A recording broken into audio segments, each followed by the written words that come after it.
Assalamualaikum warahmatullahi wabarakatuh. Hari ini saya membuat tulisan tentang Prabowo Gibran itu pengkhianat. Kenapa saya katakan begitu? Saya kira untuk dua orang ini memang sulit diharapkan gitu kan untuk bisa membawa bangsa rakyat Indonesia ini ke depan maju, sejahtera dan sebagainya karena karakter tadi.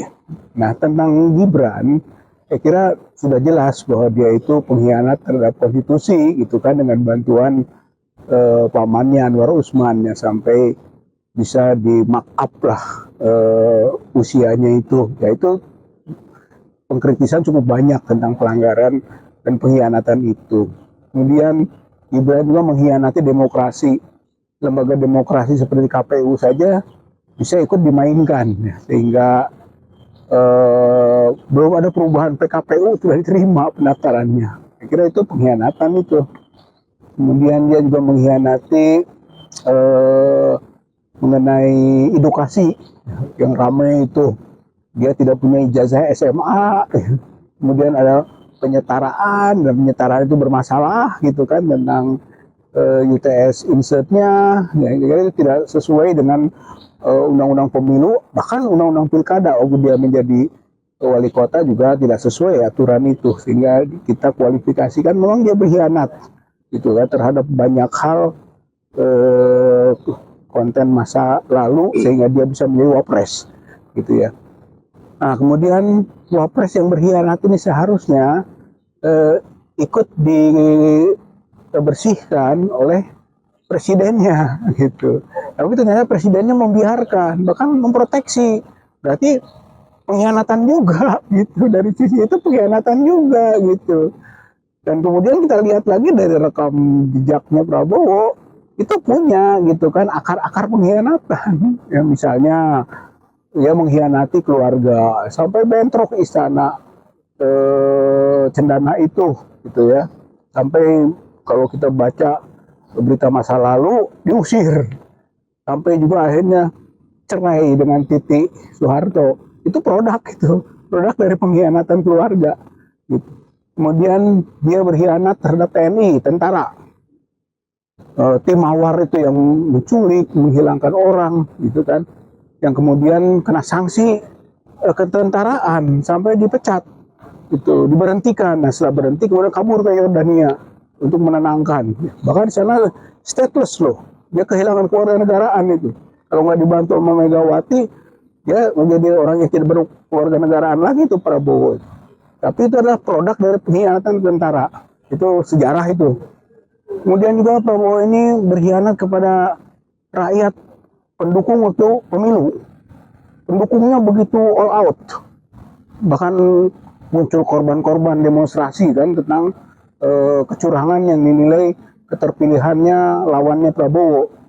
Tapi apa yang terjadi? Prabowo malah jadi menhannya Jokowi. Itu ya, menhan Jokowi, dan setelah itu seperti menikmati sendiri. Sementara mereka pendukungnya ya kecewa. Itu pengkhianatan itu terhadap rakyat itu. Kemudian juga Prabowo berkhianat terhadap umat. Saat itu didukung dia oleh ulama-ulama, tokoh-tokoh Islam. Karena ada produk yang disebut dengan Istimewa Ulama. Itu ada Habib Rizik loh, motornya. Itu all out mendukung Prabowo. Tapi bagaimana efeknya, akibatnya, balas budinya? Nggak ada. Ketika HRS punya masalah, nggak ada perhatian, nggak ada kepedulian. Janji waktu itu akan menjemput katanya ketika dia pulang nanti dari Saudi Arabia, nggak ada itu. Jadi dia mengkhianati. Dia bahkan korban pendukung atau pengikutnya HRS, yaitu 6 laskar FPI yang dibunuh, dibantai. Prabowo diam saja, nggak ada pembelaan. Inilah pengkhianatan terhadap umat. Dan yang paling mutakhir, pengkhianatan terhadap prinsip-prinsip kehidupan berbangsa bernegara dalam perdamaian dunia, yaitu harusnya aktif, bebas aktif. Kita adalah pelopor gerakan non-blok. Tapi apa yang terjadi sekarang? Prabowo membawa Indonesia ke blok Israel dan Amerika. Nah ini musuh rakyat Indonesia sebenarnya, Zionis Israel itu. BOP, ART, terakhir ada MDCP, MDCP, ya, Major Defense Cooperation Partnership juga. Ini segitiga, saya menyebutnya segitiga Bermuda yang menenggelamkan Prabowo dan membawa Indonesia jadi tenggelam di bawah telapak kaki Amerika, dan juga di dalamnya tentu saja kepentingan Israel atau Zionis. Jadi pengkhianatan berikut, dan ini bukan selesai. Ke depan akan terjadi pengkhianatan baik itu oleh Gibran maupun Prabowo, sehingga menurut saya sudah kehilangan harapan kita terhadap rezim Prabowo Gibran ini. Tinggal sekarang kita bertanya saja, apakah rakyat Indonesia membiarkan atau menghentikan? Gitu. To be or not to be, that is the question, kata William Shakespeare. Saya kira ini pertanyaan serius. To be or not to be, that is the question. Biarkan atau hentikan. Menghentikan berarti memakzulkan Prabowo Gibran, satu paket yang tidak terpisahkan. Saya kira ini tulisan hari ini yang saya buat dengan judul Prabowo Gibran itu pengkhianat. Terima kasih.